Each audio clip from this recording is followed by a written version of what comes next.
আসসালামু আলাইকুম। আজকের ভিডিওতে আপনাদেরকে দেখাবো হোয়াটসঅ্যাপের এমন একটা সেটিংটা হচ্ছে আপনার যে হোয়াটসঅ্যাপের প্রোফাইল যেটা আছে এটা কারা কারা দেখতে পারবে বা কাদেরকে আপনি দেখাতে চান আপনার কন্টাক্ট লিস্টে তাদেরকে কিভাবে সিলেক্ট করবেন বা কাদেরকে দেখাবেন না তাদেরকে কিভাবে সিলেক্ট করবেন এইরকম আর কি আপনাদেরকে আজকের ভিডিওটা আমি বোঝাবো কিভাবে আর কি সেট করবেন এটা। তো পুরো ভিডিওটা দেখার আগে একটা অনুরোধ রইল, আমার ভিডিওটা লাইক কমেন্ট সাবস্ক্রাইব করে পাশে থাকবেন।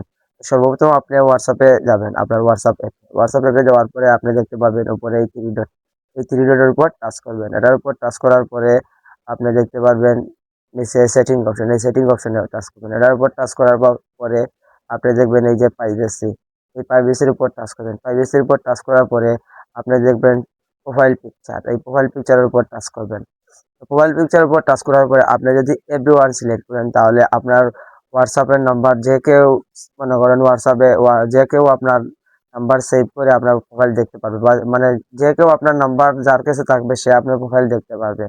আর যদি মাই কন্ট্যাক্ট সিলেক্ট করেন তাহলে আপনার কন্ট্যাক্ট লিস্টে যারা আছে তারা ছাড়া অন্য কেউ মনে করেন দেখতে পারবে। মনে করেন আপনার মোবাইলে যার নাম্বার সেভ করা আছে তারা তারা শুধুমাত্র আপনার মনে করেন হোয়াটসঅ্যাপের প্রোফাইল পিকচারটা দেখতে পারবে, তারা ব্যতীত অন্য কেউ দেখতে পারবে না। এখন যদি মাই কন্টাক্টস এর উপর নিচের 3 নম্বরটা সিলেক্ট করেন তাহলে আপনি কাদেরকে আর কি আপনার প্রোফাইল পিকচারটা দেখাতে চাচ্ছেন না এটা আর কি যদি সিলেক্ট করে দেন, যেমন আমি 2-3 জন যদি সিলেক্ট করে দিই, যেমন এটা যদি সিলেক্ট করে দেই আর কি, তাদেরকে আমি দেখাবো না। তাহলে এদেরকে সিলেক্ট করে আমি ওই নিচে দেখবেন এই যে পিকচার, এটার উপর সিলেক্ট করে দিলে চলবে। যাদেরকে আমি সিলেক্ট করে দেবো তারা আর কি আমার প্রোফাইল পিকচারটা দেখতে পারবে না। এরপরে দেখতে পারবেন আপনি যে 4 নম্বরে আছে নো বডি, এটা যদি টাচ করেন তাহলে এটা যদি সিলেক্ট করে রাখেন তাহলে আপনার প্রোফাইল পিকচার, হোয়াটসঅ্যাপের প্রোফাইল যেটা পিক আছে এটা আপনি ব্যতীত ছাড়া আর কেউ আপনার প্রোফাইল পিকচারটা দেখতে পারবে না। ওই নিচেরটা যদি সিলেক্ট করেন তো আমার কাছে লাগে আপনার মনে হয় চাহিদা মতো আপনি সিলেক্ট করে দিবেন। আপনি যদি চান আপনার কন্ট্যাক্ট লিস্টে যারা আপনার মনে করেন আপনার মোবাইলে যারা নাম্বার সেভ করা আছে তারা দেখবে শুধুমাত্র, তাহলে মাই কন্ট্যাক্ট সিলেক্ট করবেন। আর মনে করেন না যে কেউ আমার প্রোফাইল পিকচারটা দেখবে তাহলে এভরিওয়ান।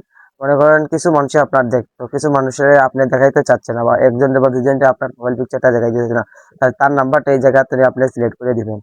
দেওয়ার পরে আপনি ওই নিচে টিক চিহ্ন আছে, এই টিক চিহ্নের উপর টাচ করে দিবেন এটার উপর। দেওয়ার পরে আপনি রেখে আসবেন, রেখে আসার পরে আর কি টিক চিহ্ন দিলে হয়ে যাবে। আর যদি চান না কাউকে দেখাবে না তাহলে নোবডি টাচ করে দিতে, আমি নোবডি টাচ করে আমি কাউকে দেখাতে চাচ্ছি না, নোবডি টাচ করে দিলে মনে করেন হয়ে যাবে। তো ভিডিওটা যদি ভালো লাগে তাহলে লাইক কমেন্ট সাবস্ক্রাইব করে পাশে থাকবেন। ধন্যবাদ। আসসালামু আলাইকুম।